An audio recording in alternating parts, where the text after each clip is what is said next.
The anatomy of a narcissist. Seen through the eyes of a super-empath, there was someone I will only call D. D is not a name. It is a shadow, a mask, a storm. When I met him, he drew me into a world where he was always on the edge of dying, always in need of rescue, always misunderstood, always the victim. He painted himself as loving, caring, fragile.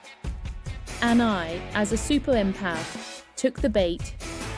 I fed his anger, softened his edges, protected him like a mother. I made excuses. I absorbed his moods as if they were my responsibility. But over time, a second world revealed itself, the real world of abuse. A world where my daughter and I paid the price for his chaos. With D, it began like a spell cast in secret twilight, a wonder world stitched from sighs and starlight. He did not merely love me, he invented a new kingdom where every glance was a coronation, every word a psalm. With him, I was not a woman of scars and battles, I was a goddess reborn in his gaze. He spoke as though he had borrowed the tongues of poets. Dante whispering of Beatrice, Petrarch reaching for Laura, Byron blazing in tempestuous fire. The ordinary dissolved, life itself grew taller, brighter, lush with impossible promise. But D's magnetism carried another current, darker, more inexorable. He was not merely a man, he was an apparition, a force, a storm clothed in skin. Like Dracula stepping into the candlelit chamber, his presence chilled and seduced all at once. You felt danger coil around the spine even as desire made you lean closer. His beauty was not gentle, it was dagger-sharp, decadent, like Dorian Gray's immortal portrait, youth etched upon his features while something rotten pulsed beneath. He was the kind of man AI now tries to manufacture. Flawless muscles sculpted like marble, the symmetry of a Greek statue, the aura of command that makes rooms orbit him unconsciously. Women, and sometimes men, would pause mid-breath when he entered, as if gravity itself bent toward his figure. This is how it unfolded. 7 wounds, 7 lessons, and how I learned to break the cycle. 1. Love bombing versus genuine bonding in the beginning. D made me feel like the only person alive. Grand gestures, intoxicating declarations, promises of forever. It was fireworks every day, but fireworks burn out fast. As an empath, I gave back double. I believed the intensity was sacred, that it meant destiny.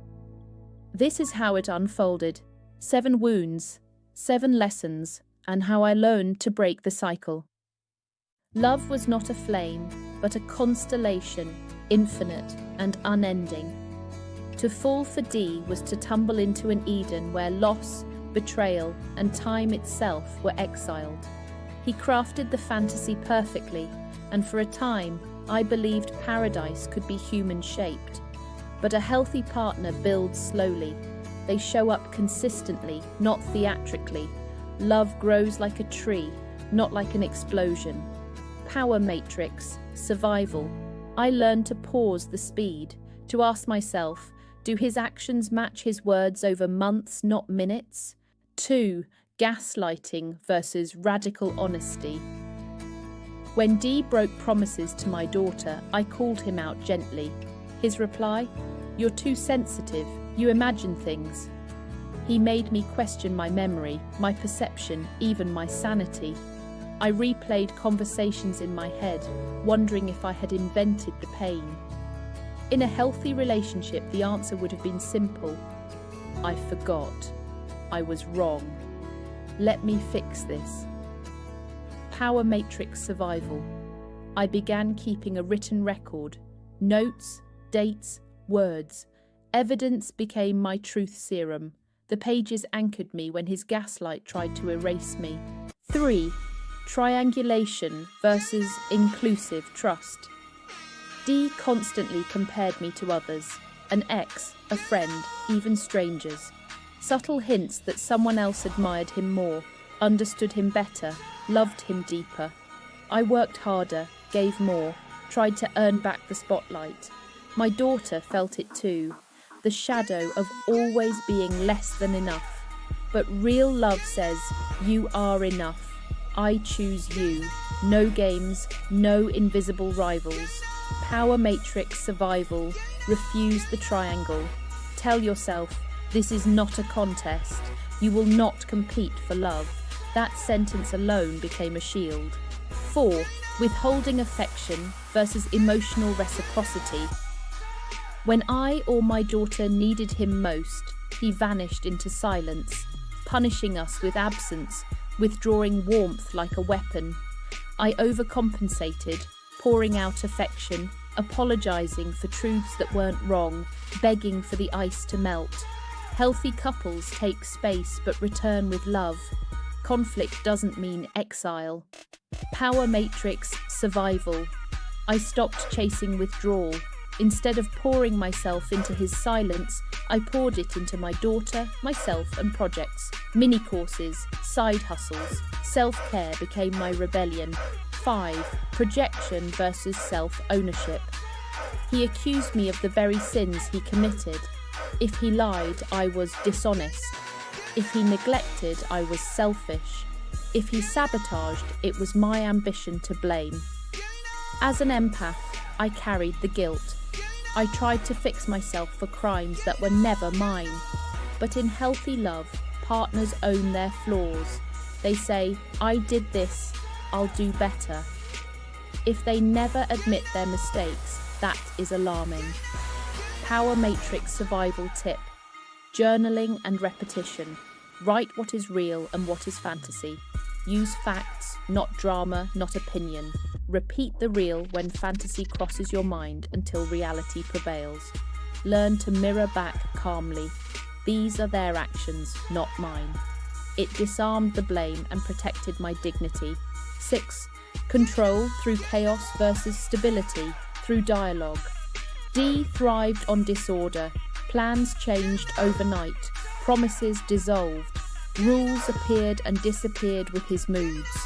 The instability destabilized my daughter and me.